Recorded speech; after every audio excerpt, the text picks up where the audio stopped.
Albert Einstein creó su famosa ecuación E igual a mc2, que evidenció que la energía y la materia están tan inextricablemente ligadas que son lo mismo. Su labor científica demostró que la materia y la energía son totalmente intercambiables. Esta teoría contradecía el pensamiento de Newton y Descartes y marcaba el comienzo de una nueva comprensión del funcionamiento del universo. Einstein no destruyó nuestra antigua idea de la naturaleza de la realidad, pero socavó sus fundamentos, con lo que algunas de las estrechas y rígidas formas de pensar acabaron desmoronándose. Sus teorías desencadenaron una investigación sobre la extraña conducta de la luz. Los científicos observaron que la luz algunas veces se comportaba como una onda, cuando, por ejemplo, doblaba una esquina, y otras como una partícula. ¿Cómo era posible que la luz fuera onda y partícula a la vez? Según la visión de Descartes y de Newton, esto era imposible, un fenómeno tenía que ser una cosa o la otra. Se hizo patente rápidamente que el modelo dualista cartesiano /diagonal newtoniano era imperfecto a nivel básico, el subatómico. Se refiere a las partes, electrones, protones, neutrones, etc., de los átomos, los elementos básicos que integran la materia.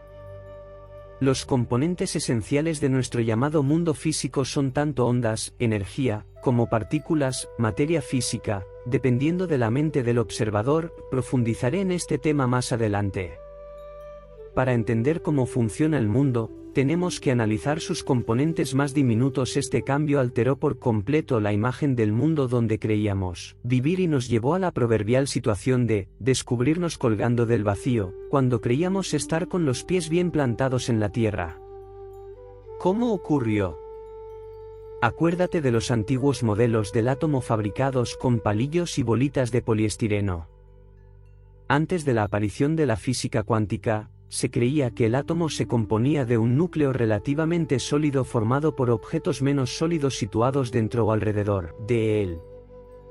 Como los científicos pensaban que podrían medir, calcular la masa y contar las partículas subatómicas de un átomo con un instrumento lo bastante potente, el átomo les parecía tan sólido como vacas pastando.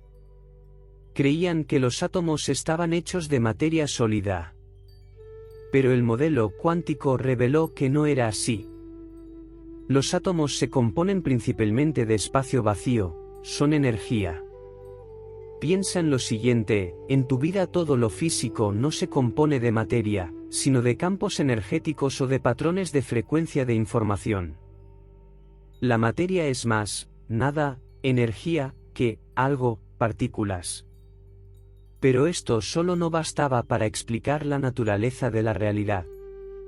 Einstein y otros científicos tenían otro enigma que resolver. La materia no parecía comportarse siempre de la misma forma. Cuando los físicos empezaron a observar y medir el diminuto mundo del átomo, descubrieron que a nivel subatómico los elementos básicos del átomo, a diferencia de los objetos de mayor tamaño, no se regían por las leyes de la física clásica. El verdadero átomo cuántico figura 1C.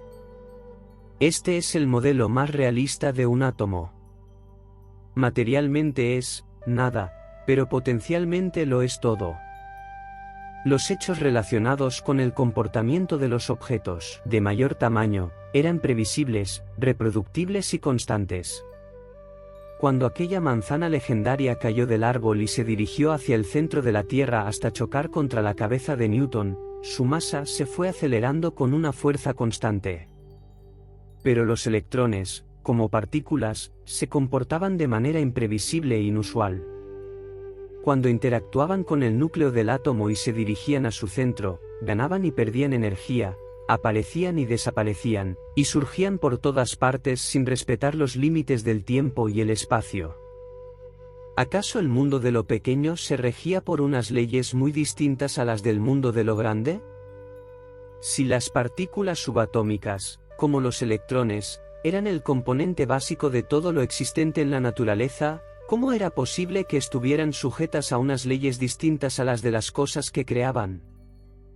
Los científicos pueden medir, a nivel de los electrones, características que dependen de la energía, como las longitudes de onda, el potencial eléctrico y otras, pero estas partículas tienen una masa tan infinitesimalmente pequeña y una existencia tan efímera que son casi inexistentes.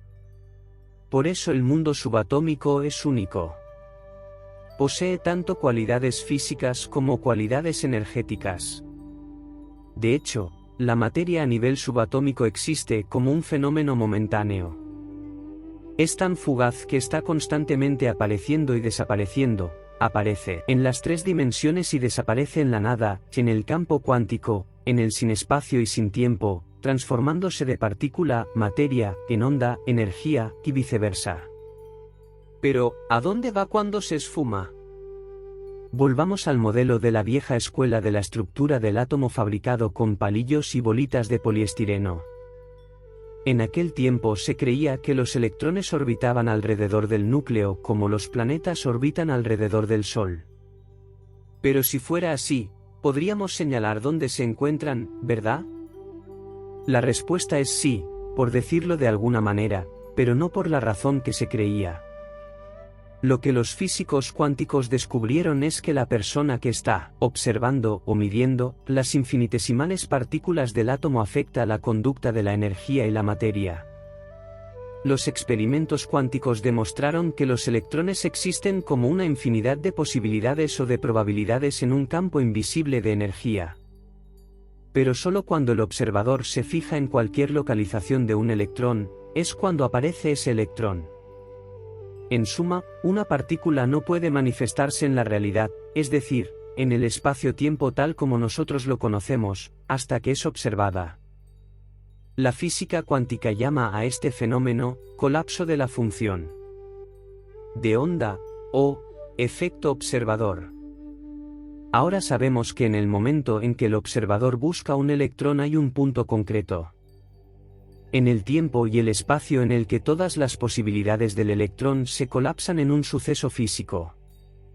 Con este descubrimiento, mente y materia ya no pueden seguir considerándose dos cosas distintas, están intrínsecamente ligadas, porque la mente subjetiva ejerce cambios perceptibles en el mundo físico objetivo.